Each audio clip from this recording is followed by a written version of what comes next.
Graça e a paz, meus irmãos, que a bênção do Senhor seja sobre todo o seu povo nesse dia. Convido você a abrirmos a palavra do Senhor lá na carta de Tiago, no capítulo 1, versículos 2 a 4, que nos dizem assim: Meus irmãos, tende por motivo de toda alegria o passardes por várias provações, sabendo que a provação da vossa fé, uma vez confirmada, produz perseverança. Ora, a perseverança deve ter ação completa, para que sejais perfeitos e íntegros, em nada deficientes. Meus irmãos, Tiago ele escreve essa carta, aqui no versículo 12, falando às 12 tribos da dispersão. Nós sabemos que, desde a invasão da Assíria, no Reino do Norte, em 522 a.C., 10 tribos já não existiam mais, ou deixaram de existir por causa daquela invasão. Portanto, Tiago aqui ele usa de uma metáfora para se referir à igreja da fé, a igreja que é o povo de Deus que estava espalhado pelo Império Romano por causa da perseguição. E ele fala aqui logo no início dessa carta a respeito do benefício do sofrimento. A carta de Tiago é uma carta muito prática e que nós gostamos muito de lê-la porque nós nos identificamos muito com aquilo que ele nos ensina nessa carta. Então hoje nós falaremos sobre o benefício desse sofrimento. Veja que de início, Tiago ele fala que nós, ou ele aconselha os irmãos a ter por motivo de alegria o passar pelas provações. Não parece uma loucura o que Tiago fala aí no versículo 2. Como ser alegre passando por angústias, provas, dores e dificuldades? Alguém poderia pensar que os apóstolos de Jesus são de alguma forma masoquistas, pessoas que têm prazer no sofrimento. Mas é claro que não. O fato é que os discípulos de Jesus, eles tinham plena consciência daquilo que certa vez o mestre ensinou. Jesus, lá em João 16:33, ele falou: "No mundo passais por tribulações, mas tende bom ânimo." Veja que Jesus ensinou a manter a coragem, a manter o ânimo diante das tribulações por um motivo. Ele conclui: "Eu venci o mundo." O que Jesus ensina, irmãos, é que a nossa postura, ou seja, a nossa perseverança, a nossa coragem, o nosso ânimo diante das tribulações, diante da angústia, diante dessas provações, dessas circunstâncias difíceis que pelas quais nós passamos, se dá por um motivo que já foi concluído e que já foi realizado por ele. Ele falou: "Eu venci o mundo." Jesus venceu e é por isso que nós podemos passar pelas tribulações. A obra realizada por Jesus ali na cruz nos dá certeza que o sofrimento pelos quais nós passamos aqui servem apenas para fortificar nossa fé. Paulo, em Romanos capítulo 8, versículo 18, diz que as tribulações do tempo presente não se comparam com a glória que haverá de ser revelada no futuro para nós. Então veja, irmãos, que Paulo diz que nós não devemos apenas olhar para os problemas, mas na verdade nós temos que olhar para trás dos problemas e para além dos problemas. Como assim, você me perguntaria, né?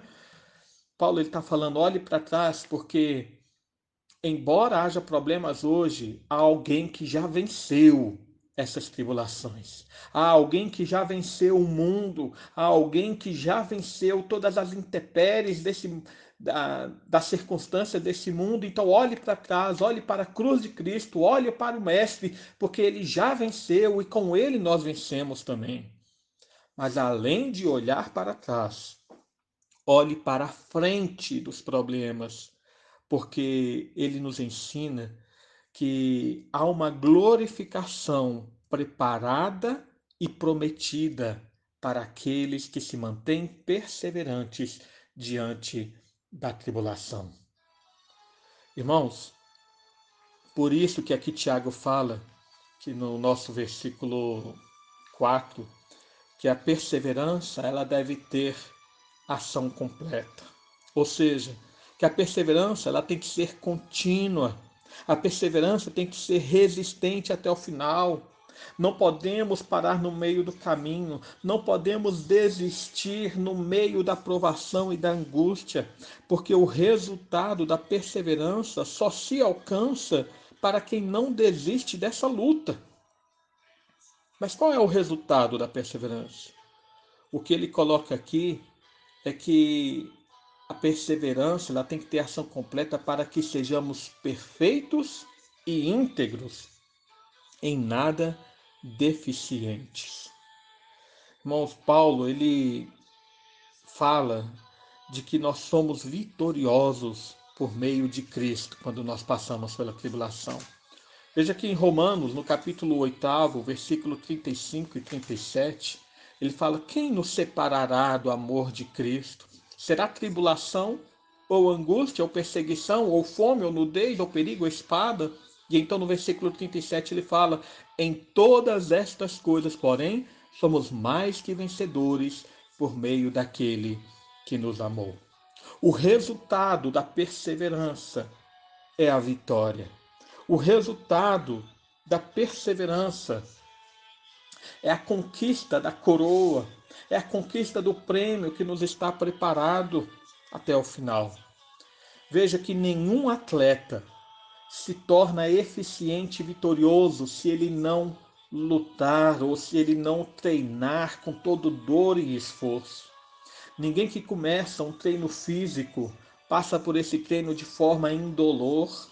Ao contrário, muitas vezes surgem dores, machucados, surgem endemas no corpo, mas ele vai continuando e sendo persistente para que no final ele consiga alcançar aquilo pelo qual ele projetou. Da mesma forma, podemos fazer a analogia com a gravidez. Sabemos que o resultado da gravidez é uma criança linda, perfeita, que é amada por seus pais. Mas nenhuma mulher passa pela gravidez de uma forma indolor. Há incômodos, há dores, principalmente no final da gravidez, onde mal se consegue dormir porque não se ajeita ali a barriga, ou no momento ali do nascimento da criança, no qual há muita dor para as mães. Mas o resultado é a alegria, o resultado é a vitória de ter o filho ali nas mãos. Irmãos, o que Tiago nos ensina aqui é que as provações existem e que nós devemos nos alegrar pela existência delas, porque o propósito delas em nossa vida é o propósito de trazer um resultado que beneficia a nossa fé. Ele fala que a provação da fé, uma vez confirmada, produz perseverança. A provação da fé, ela gera um benefício para a vida espiritual, que é nos manter firmes, inabaláveis naquilo que o Senhor, pelo qual o Senhor nos preparou. Há muitas pessoas que desmoronam durante a provação, mas a Bíblia afirma que não é a força, não é a nossa força que nos sustenta diante da angústia, mas sim a perseverança. Eclesiastes, capítulo 9, versículos 8, fala que não é dos fortes a vitória, como também traz no cântico do nosso inário. E, enfim, Paulo diz e nos traz a certeza lá em Romanos 8,17: se com ele sofremos, com ele seremos glorificados.